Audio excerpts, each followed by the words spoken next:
옆 사람과 인사 한번 하겠습니다. 마음속에 이렇게 축복하는 겁니다. 이제 고통이라고 생각하시면서, 고통, 두려움 이런 걸 생각하시면서 옆 사람을 인사합니다. 곧 끝날 겁니다. 이렇게 인사하겠습니다. 시작. 눈물이 곧 멈출 겁니다. 시작.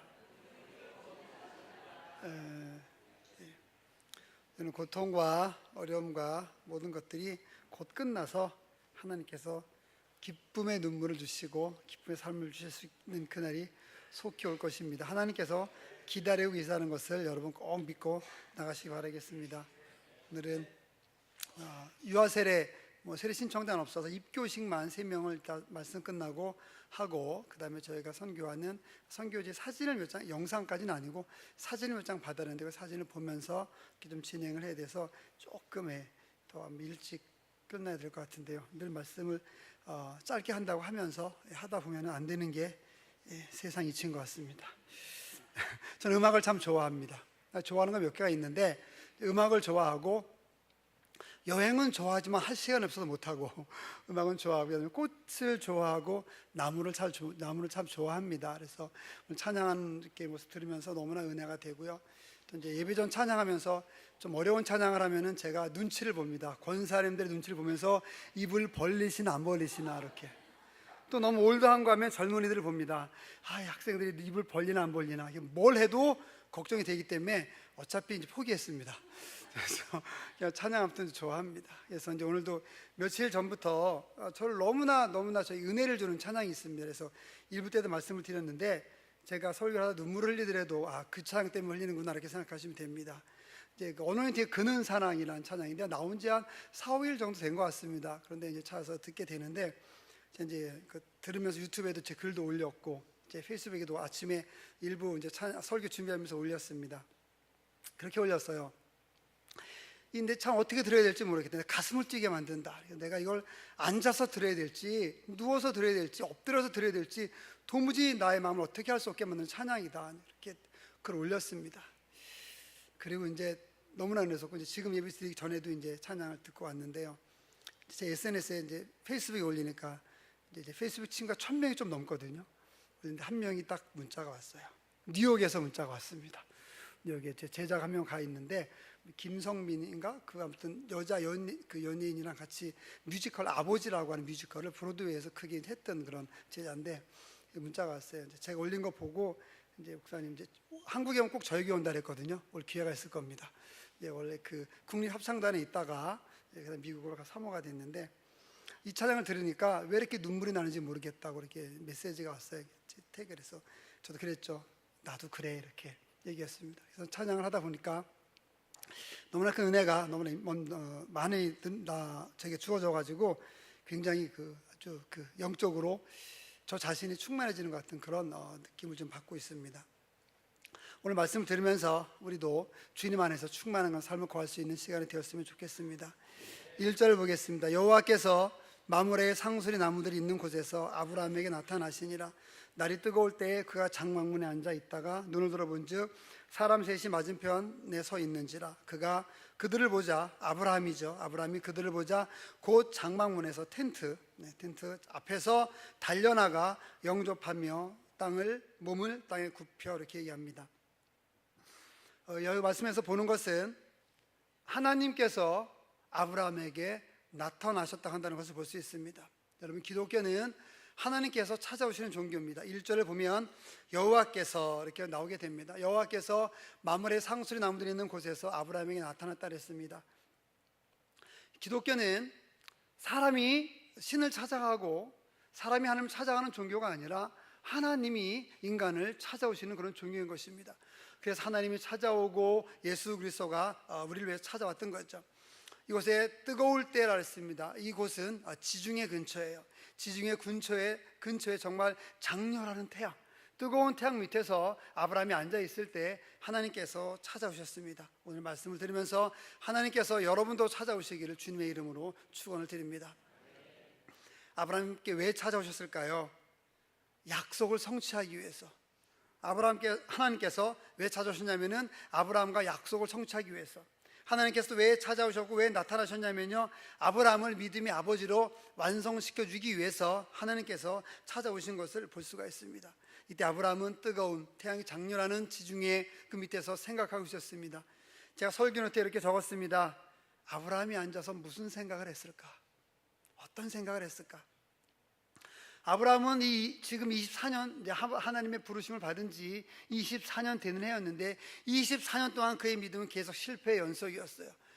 가나안 땅에 있어야 되는데 기근이 심했다고 좀 고생이 있을 것 같으니까 이집트로 내려갔죠. 애굽으로 내려갔습니다. 애굽으로 내려가서 그가 아내를 누이라고 거짓말을 하게 되고 실수를 하게 되죠. 다시 돌아오게 됩니다. 그래서 엘리에셀을 양자로 삼으려고 하고, 하나님께서 약속을 주시지 않으니까, 약속의 씨를 주시지 않으니까, 자손을 주지 않으니까 하가를 통해서, 시바지를 통해서 하나님의 약속을 이루려고 하고, 이런 잘못된 생활을 계속 해왔던 거죠. 인간의 생각과 경험에 의지한 신앙생활을 했던 것입니다. 그런 신앙생활을 계속 쭉 해오면서 아브라함은 계속해서 하나님을 알았지만 믿음이 성장하지 않았어요. 24년 동안 하나님을 믿었지만은 그의 믿음은 조금도 성장하지 않았던 거죠. 그런 아브라함에게 하나님께서 나타나셔서 할례를 하라고 17장 마지막에 이야기를 합니다. 할례를 하라고 하는 그 말씀을 듣고, 명령을 듣고, 아브라함이 자기와 가족과 돈으로 산 모든 사람들의 남자들을 할례를 행합니다. 그리고 하나님 말씀 따라서 명령을 행하고 난 이후에 그의 신앙은 조금씩 변하기 시작했습니다. 그것이 17장과 18장의 사이가 됐던 거죠. 그래서 18장에서 하나님께서 1절에 나오는 것처럼 아브라함이 하나님의 음성을 듣고 그가 약속을 이행하고 나서 장막문에 앉아서 생각을 했겠죠. 나의 신앙은 왜 이런가? 내가 20년 동안 하나님을 섬겼는데 나는 왜 이렇게 실수만 할 수밖에 없었는가? 오늘 이것이 우리에게 들리는 음성과 비슷할 겁니다.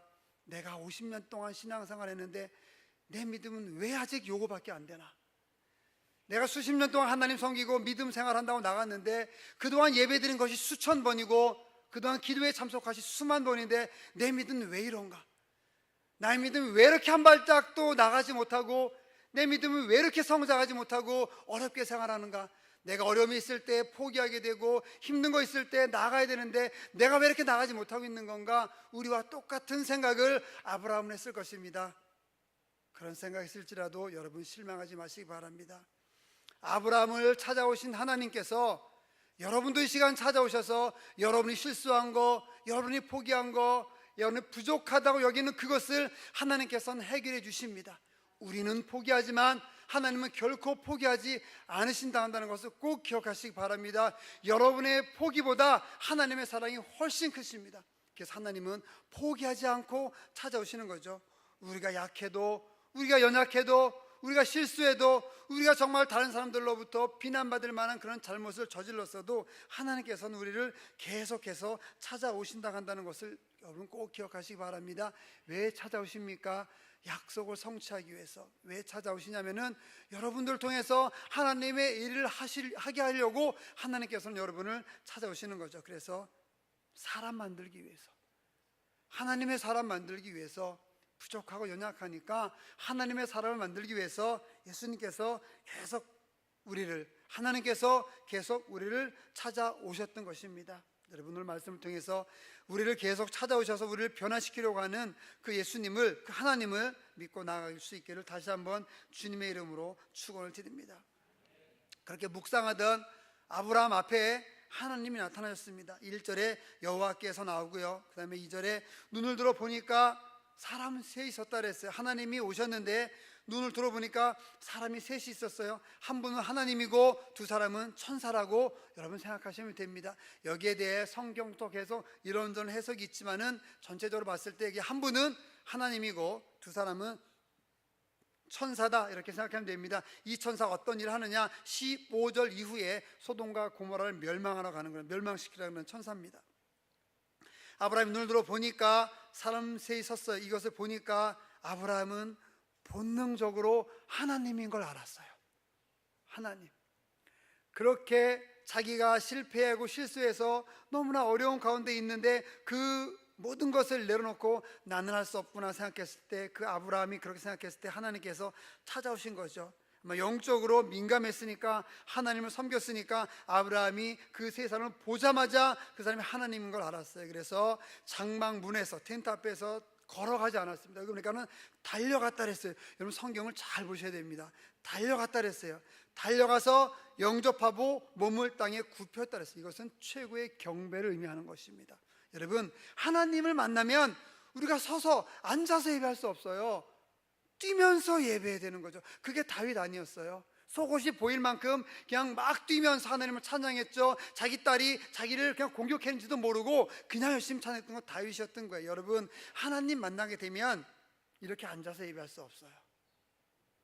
하나님 만나게 되면 여러분, 제가 좀 아까 찬양할 때 말씀드린 것처럼 여러분 하나님을 만났다 간다면 이렇게 앉아서 예배하는 것이 아니라 내가 서 있을지 앉아야 될지 누워 있어야 될지 내 손을 어떻게 올려야 될지 내 가슴이 두근두근하고 그런 마음이 내 가슴에 너무나 불릴 때처럼 일어나가지고 내가 그냥 앉아 있을 수 없다고요. 그럼 세상으로 뛰어나가야 돼요.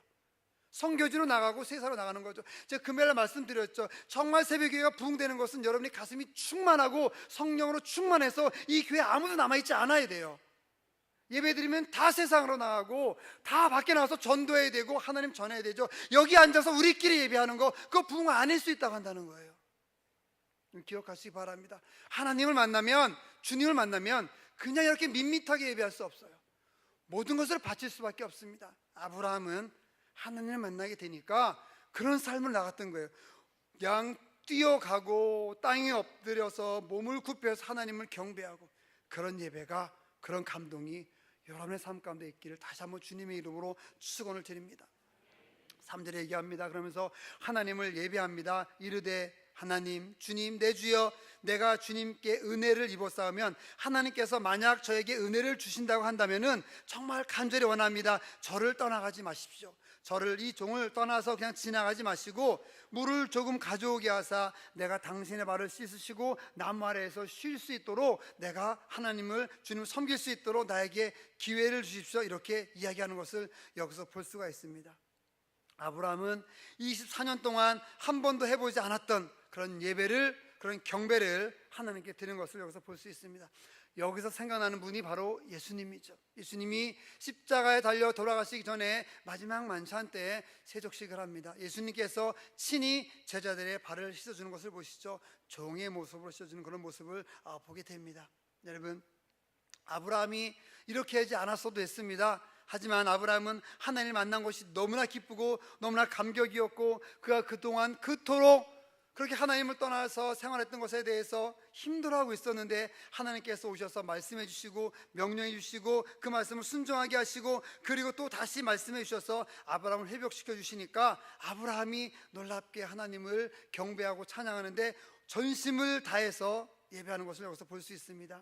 그래서 5절에 얘기합니다. 내가 떡을 조금 가져오리니 당신들의 마음을 상쾌하게 하신 후에 지나가소서. 이렇게 얘기합니다. 당신들의 종에게 오셨음이니이다. 그들이 이르되 내 말대로 그렇게 하라. 이렇게 얘기합니다. 여기서 전체적으로 알 수 있는 것은 뭐냐면, 기독교는 우리가 하나님을 찾아가는 종교가 아니라 하나님이 우리를 찾아오는 종교라는 것을 알 수 있습니다. 하나님께서 이 땅에 오셔서 아브라함에게 오셔서 같이 음식을 드셨어요. 예수 그리스도께서 부활하신 이후에 승천하기 전에 베드로에게 오셔서 베드로와 함께 음식을 드셨어요. 하나님은 이런 분이죠.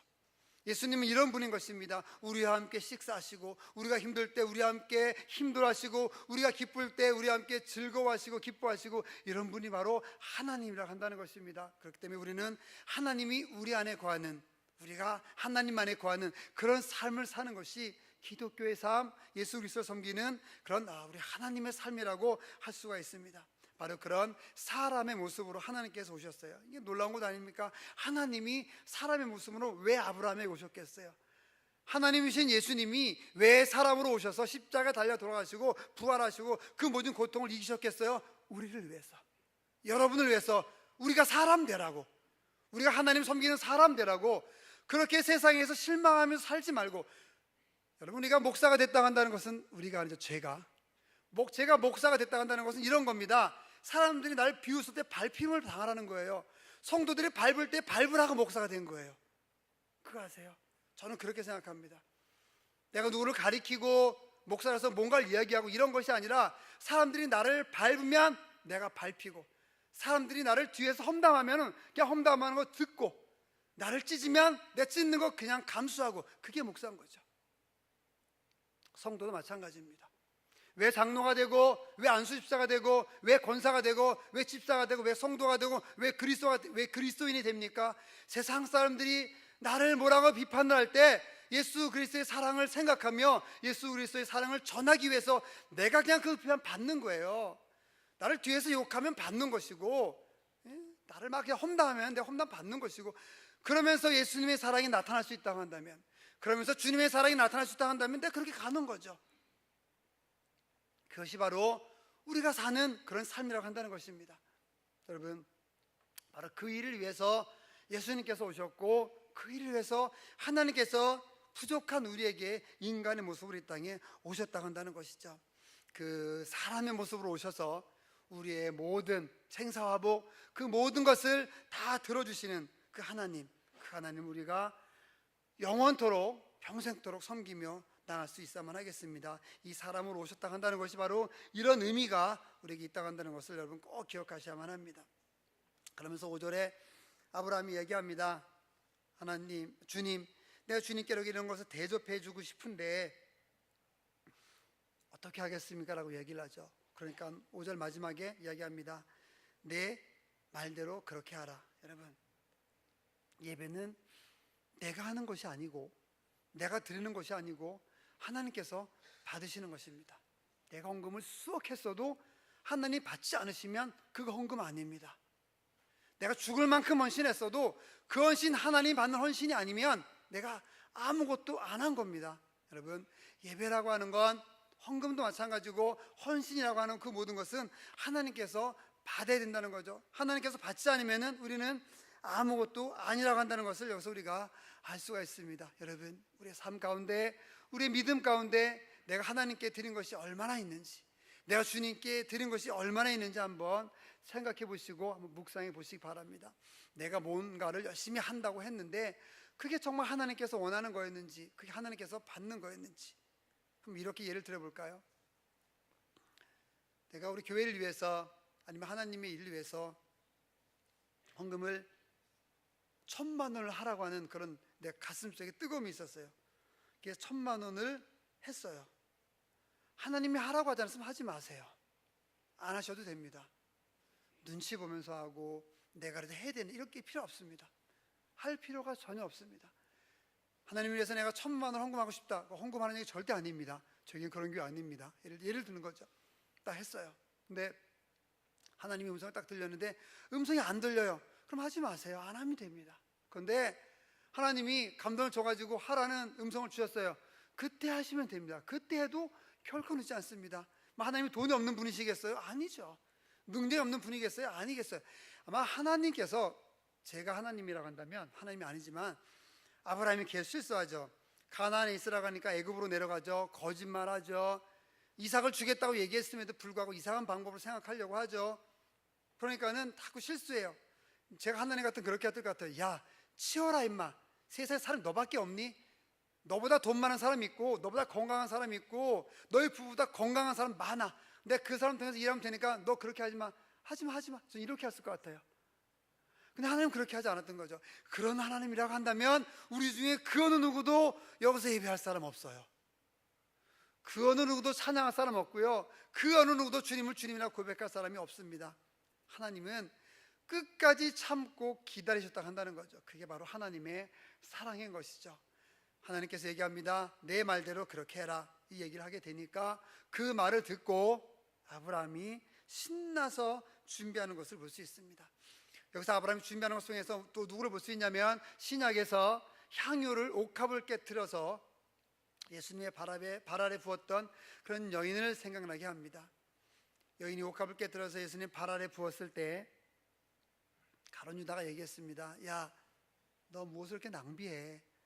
그거 팔아서, 그렇게 비싸니까 그거 팔아서 돈을 많이 벌어서 가난한 사람들에게 나눠주면 얼마나 좋을 텐데 왜 그렇게 했어? 라고 얘기합니다. 맞는 얘기입니까? 틀린 얘기입니까? 맞는 얘기입니다. 네. 여러분 잘못 대답할까 봐 먼저 대답합니다. 맞는 얘기입니다. 사례가 아브라함에게 얘기했습니다. 여보, 우리에게 하나님께서 아들을 주신다고 했는데 주시지 않으니까 여러분 아내 사례가 여보 우리 그렇게 하지 말고 나에게 하갈 여종이 있는데 이 여종이 정말 신앙도 좋고 이 여종이 정말 신앙이 좋았던 거로 압니다. 신앙도 좋고 이렇게 우리가 순종하는데 이 여종이랑 잠을 자서 아이를 낳으면은 뭐 어때요? 내 종이고 신앙도 좋고 하는데 얘가 낳으면 얘 아들이 내 아들이지 이렇게 해서 나로 얘기합니다. 아브라함이 좀 믿음이 좋아서 또 얘기할 때 여보 그게 아니야 그래도 기다려야지라고 얘기했는데 냉큼 그 얘기를 받아듣네요.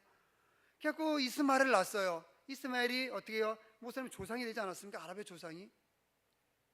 여러분 그 잘못과 그 실수, 아브라함은 그런 실수를 계속해서 우리가 여기서 했던 것을 성경을 통해서 우리가 볼 수 있었던 것입니다. 그러니까는 이 아브라함과 사례는 이 처음에 중간중간의 삶이 하나님의 삶과는 벗어나는 그런 삶을 계속해서 살았던 것을 볼 수 있는 거죠. 그러면서 하나님께서 원하는 삶을 살았는데 그런 삶을 살지 못했던 것을 볼 수 있습니다. 그런 아브라함과 사라가 놀랍게 하나님께 헌신하는 모습을 보는데 말씀드렸듯이 이것을 그 향유를 드렸던 여인과 비교해보면 이런 겁니다. 사라가 아브라함에게 얘기했던 것, 여보 하갈에게 들어가서 아들을 낳는 게 좋겠습니다. 당신도 나이가 100세가 다 됐고 나도 90세가 다 됐는데 우리가 무슨 아기를 가질 수 있겠습니까? 맞는 말이에요? 틀린 말이에요? 맞는 말입니다. 맞는 말입니다. 사라는 불임녀였어요. 불임녀에게 12장 1절에서 하나님이 얘기하시는 것입니다. 12장에서 내가 너에게 지시할 땅으로 가라. 내가 너를 하늘의 별처럼 땅의 모래알처럼 만들어 주겠다 얘기해요. 불임녀 여성에게 얘기해 준 거예요. 이게 불임이었죠. 그 다음에 나이가 이제 90세가 다 됐어요. 이제 생리가 다 끊어졌어요. 사라의 말은 사실이었어요. 과학적으로도 사실이었고 세상적으로도 사실이었고 경험적으로도 사실이었어요. 근데 하나님께서 왜 아브람과 사라를 택하셨냐면은 그들의 믿음이 그들의 갖고 있었던 인간적인 생각이 다 밑으로 내려놓을 때까지 하나님께서 기다리셨던 거예요. 이런 거죠. 너 못하잖아.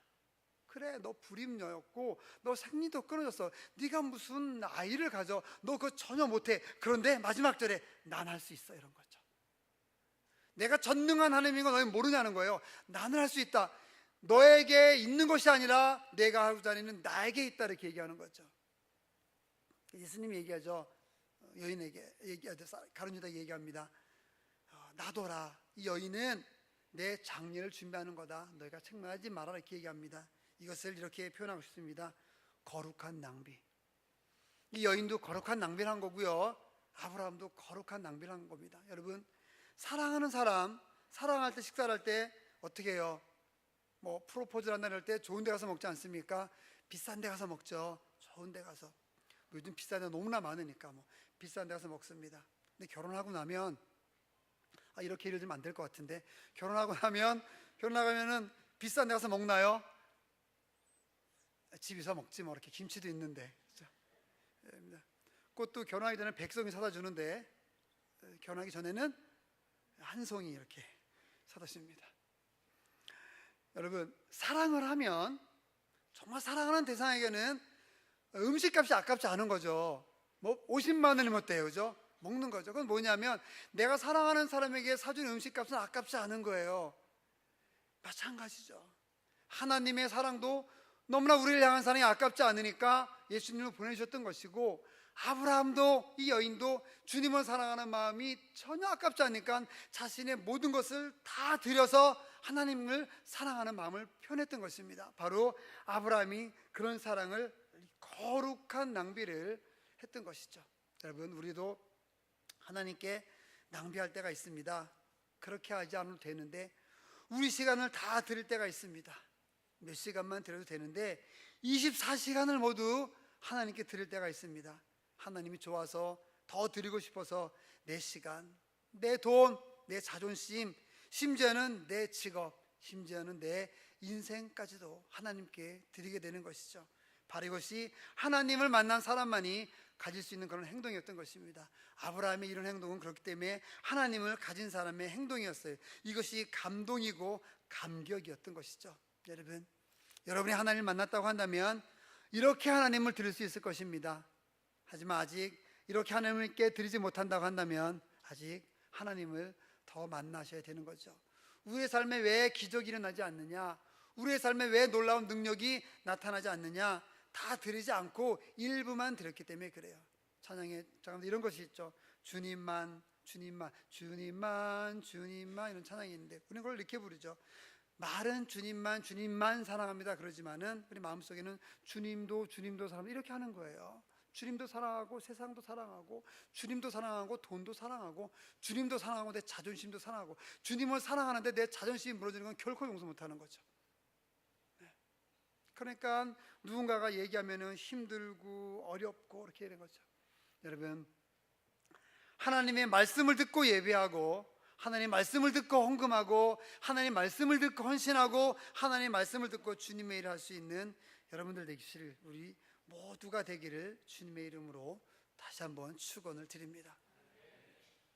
6절 한번 보겠습니다. 6절에 보면 아브라함이 급히 장막으로 가서 사라에게 이르되 속히 고운 가루 세 쌀을 가져다가, 이 세 쌀은 어느 정도 양이냐면은 다윗이 전쟁터에 있을 때 400명의 군사와 다윗이 먹을 수 있는 떡을 할 때 그 떡의 양이 고운 가루의 양이 5쌀이었어요. 세 쌀은 굉장히 많은 거죠. 엄청 많은 것입니다. 세 쌀을 가져다가 반죽할 떡을 만들라고, 아마 아브라함은 이 세 하나님과의 천상을 대접하는 것뿐만 아니라 아마 그 주변의 모든 사람까지 다 대접하지 않았을까 생각돼요. 내가 하나님을 만났으니까 잔치를 하는 거죠. 마치 잃어버린 한 마리의 양을 찾았을 때 온 식구가 기뻐했던 것처럼 그런 기쁨을 나눴을 것 같습니다. 떡을 만들라고 7절에 아브라함이 또 가축대에 있는 곳으로 달려가서 기름지고, 종을 시켜야 되는데 본인이 달려갔어요. 예배가 이런 거죠. 누굴 시키는 것이 아니라 내가 달려가고 내가 준비하는 거. 아브라함 신이 났습니다. 하나님께서 그래 너 예배하라. 선교사님 와 계시지만 이런 거죠. 선교 가고 싶어 가는 거 아니죠. 하나님 음성을 들었어요. 선교지를 가요. 막 하나님도 선교 가고 싶은데, 뭐 하고 싶은데 막 고민했는데 응답이 없어요. 근데 어느 순간인가 하나님이 얘기하셨어요. 그래 너 가라. 이사야에게 얘기한 것처럼 주님 제가 여기 있습니다 얘기할 때 그래 너 가라, 이 얘기 들으면 신나는 거죠. 기쁜 겁니다. 아, 하나님 나를 가라고 하셨어. 그럼 다 필요 없는 거죠. 돈이 필요하겠습니까? 건강이 필요하겠습니까? 물질이 필요하겠습니까? 명예가 필요하겠습니까? 그냥 다 놓고 나가는 거죠. 어떻게? 아브라함처럼 달려가는 거예요. 걸어갈 수 없는 거죠. 달려서 뛰어가고, 이게 예배인 거예요. 이게 하나님을 사랑하는 것이죠. 여러분, 이런 감격이 여러분 모두에게 충만하기를 다시 한번 주님의 이름으로 축원을 드립니다. 아브라함은 신이 났습니다. 아브라함이 8절에 보면 엉긴 적, 버터도 준비하고요, 우유도 준비하고, 하인이 요리한 송아지를 가져다가 그 하나님과 천사들 앞에 살아놓고 나무 아래 모셔서 서고 그들을 먹으라고. 이 아브라함의 모습을 생각해 봤어요. 저는 행간의 모습을 가끔 잘 생각하거든요. 이 사이와 사이, 이때 아브라함의 모습이 어땠을까? 정말 그 자식이 밥을 열심히 먹을 때 너무나 기쁜 나머지 이렇게 쫙 보고 있는 것처럼, 야, 아브라함이 그런 모습이었을 것 같아요. 너무나 하나님 드시는 걸 보고 그냥 본인도 배불렀겠죠. 먹지 않아도 그런 모습. 야, 내가 준비한 건, 내가 이렇게 한 건, 하나님 내가 이렇게 봉사한 것을 보고 하나님이 기뻐하시는 거예요. 그거 아세요? 여러분이 헌금한 것을 보고 하나님께서 기뻐하시는 거예요.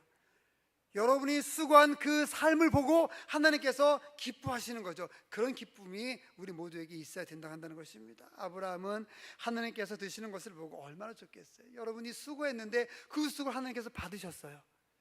여러분이 전도했는데 하나님께 전도하는 것을 받으셨어요. 어제 임시식 하는데 많은 분들 수고했죠. 설거지하고 안내하고요, 목사님도 손님 오셨는데 제가 너무 좋았어요. 손님했는데 그냥 두 분은 계속해서 목사님 식사 끝날 때까지 식사하지 않으시고 계속 필요한 거 갖다 주시죠. 또 끝나기 전에 전도할 시간 되니까 또 전도공부 챙겨서 전도하러 가시고, 그런 모습 보면서 너무나 은혜스러웠어요. 하나님께서 그걸 보시는 거죠. 내가 전도한 거, 내가 이렇게 전도했는데 하나님께서 그래, 이런 거죠. 아브라함이 준비한 음식 먹으면서 하나님께서 얼마나 흐뭇하셨겠어요. 네가 이제 내 마음을 좀 아는구나 하셨겠죠.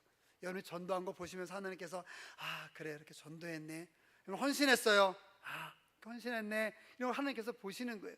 우리 현수막이 있는데 현수막을 뗄 시간이 없어서 떼지 못했다고 생각하지 마시기 바랍니다. 오늘 하루 더 달고 싶어서 제가 말씀을 드리지 않았습니다. 어제 임시식했기 때문에 여러분의 헌신을, 여러분의 수고를, 여러분이 하나님을 사랑하는 그 사역을 주님께서 보시고 하나님께서 보시고 흠양하시고 하나님께서 응답해 주시기를 주님의 이름으로 축원을 드립니다. 그리고 먹고 나니까 하나님께서 이제 본론을 이야기하십니다. 9절에 그들이 아브라함에게 이르되 내 안에 사라가 어디 있느냐. 사라에게 말씀을 들리고 주시고 싶었던 거예요. 대답하되 텐트 안에 있습니다. 장막에 있습니다. 얘기하니까 그가 이르시되 내년 이맘때 내가 반드시 내게로 돌아오리니 내 안에 사라에게 아들이 있으리라 하시니 사라가 그 뒤 장막문에서 들었더라. 아브라함과 사라는 나이가 많아 늙었고 사라에게는 여성의 생리가 끊어졌는지라. 12절에 사라가 속으로 웃고 이르되 내가 노쇠하였고 내 주인도 늙었으니 내게 무슨 즐거움이 있으리요. 이 무슨 즐거움이 있으리요는 이제 이런 뜻이에요. 내가 어떻게 아기를 낳겠느냐, 이제 나는 끝이다, 이렇게 얘기하는 거죠. 여호와께서 아브라함에게 이르시되 사라가 왜 웃으며 이르기를 내가 늙었거늘 어떻게 아들을 낳으리요 하느냐. 14절에 여호와께 능히 못할 일이 있겠느냐. 기한이 이를 때에 내가 내게로 돌아오리니 사라에게 아들이 있으리라, 이렇게 얘기합니다. 하나님께서 오신 목적이 드디어 나타났습니다. 아브라함은 이제 알았습니다. 아브라함도 이전에 웃었죠. 아브라함은 웃었어요. 근데 아브라함이 이제 할 일 행하고 하나님 만나고 나니까 아브라함의 믿음은 성장을 했어요. 근데 하나님은 아브라함이 아니라 사라의 믿음도 커지기를 원하셨어요. 그래서 믿음을 주시기 위해서 이야기하신 거죠. 사라에게 이야기를 하고 오셨던 겁니다. 사라에게 이야기를 하니까 사라가 역시 아브라함처럼 웃었어요. 놀랍게 이삭이라는 뜻이 웃음이라고 하는 뜻을 갖고 있거든요. 그래서 이름을 이렇게 지었습니다. 여러분, 사라는 속으로 웃었다 그랬습니다. 12절에 사라가 속으로 웃고 이르되, 여러분, 겉으로 웃지 않고 속으로 웃었습니다. 하나님은 우리의 속마음을 보십니다. 겉으로 믿음 생활 잘하는 척하지만 속은 그렇지 않을 수 있습니다. 여러분, 다른 사람에게 내 믿음 좋은 것처럼 보여주지 마시기 바랍니다. 내 속이 어떤지, 내 속사람이 어떤지 하나님께 보일 수 있는 그런 삶을 살 수 있어야만 하겠죠. 결국 사라는 하나님이 자기에게 대해서 이야기하니까 두려워서 부인하였습니다. 이게 우리의 모습이죠. 12절에 보니까 두려워서 부인했다 그랬습니다. 그냥 그때 바로 하나님 잘못했습니다, 제가 맞습니다, 비웃었습니다, 용서해 주십시오, 이렇게 얘기하면 되는데 이 한번 잘못을 저지르고 나니까 인간의 삶이 그런 것 같습니다. 부인하여서 또 다른 잘못을 저지른 것을 볼 수 있죠. 하지만 나중에 아브라함과 이삭 역시 믿음이 성장해서 나아갑니다. 하나님께서 그때까지 만들어주시는 거죠. 어느 순간까지 믿음을 성장시킵니까? 아들인 이삭을 드릴 수 있을 만큼의 믿음의 성장을 시켜주시는 것을 여기서 볼 수가 있습니다. 여러분, 하나님께서는 풍성한 식탁을, 아브라함의 식탁을 받으신 후에, 우리의 예배를 받으신 후에, 우리의 영적 예배를 받으신 후에 우리에게 말씀해 주십니다. 그 말씀해 주시면 우리는 그 말씀을 갖고 신나게 정말 기뻐 뛰며 하나님을 섬기며 나갈 수 있으면 됩니다. 바로 우리가 그런 예배로 드리게 하기 위해서, 그런 삶을 살아가게 하기 위해서 하나님은 이 땅에 오시고 우리에게 오셨다고 한다는 것을 여러분 꼭 기억하시기 바랍니다. 포기하지 않은 하나님, 다른 사람을 선택할 수도 있었지만 그렇게 선택하지 않으시고 포기하지 않으시고 여러분을 선택하신 하나님을 평생토록 섬기며 따르며 나아갈 수 있는 우리 모두가 될 수 있어야만 하겠습니다. 신약의 한 여인만 말씀을 드리고 좀 정리하고자 합니다. 이 사라와 마리아를 한번 비교해 볼 수 있을 것 같습니다. 마리아에게도 이런 일이 있었습니다. 남자를 알지 못하는 그런 마리아에게 천사가 와서 너에게 아들이 있을 것이다, 너희가 임신할 것이다 라고 얘기하니까 마리아가 두려움에 떨었었죠. 근데 그 아들은 예수님이었는데 어떻게 잉태가 됐습니까? 성령에 의해서 잉태됐습니다. 이때 마리아는 두려웠지만은 하나님의 음성을 듣고 예수 그리스도를 잉태하고 정말 그 귀한 주님의 일에 동참하는 그런 일을 했던 것을 우리가 볼 수가 있습니다. 여러분, 두렵고 때는 어렵고 힘든 것이 우리 있을 수 있겠지만 우리가 주님의 순종하고 하나님께 순종하고 나아가서 여러분의 삶이 주님의 역사가 되기를, 그런 삶을 살아가게 되기를 다시 한번 주님의 이름으로 축원을 드립니다.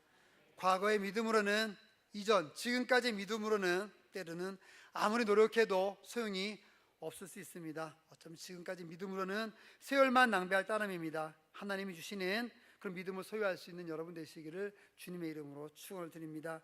그 안에서 예수 그리스도를 찾고 예수님께서 함께 계시다간다는 것을 또한 믿고 나갈 수 있는 여러분들 되시기를 주님의 이름으로 다시 한번 축원을 드립니다. 옆사람과 함께 인사하도록 하겠습니다. 거의 다 왔습니다. 이렇게 한번 인사하겠습니다. 시작. 하나님은 포기하지 않으십니다. 이렇게 인사하겠습니다.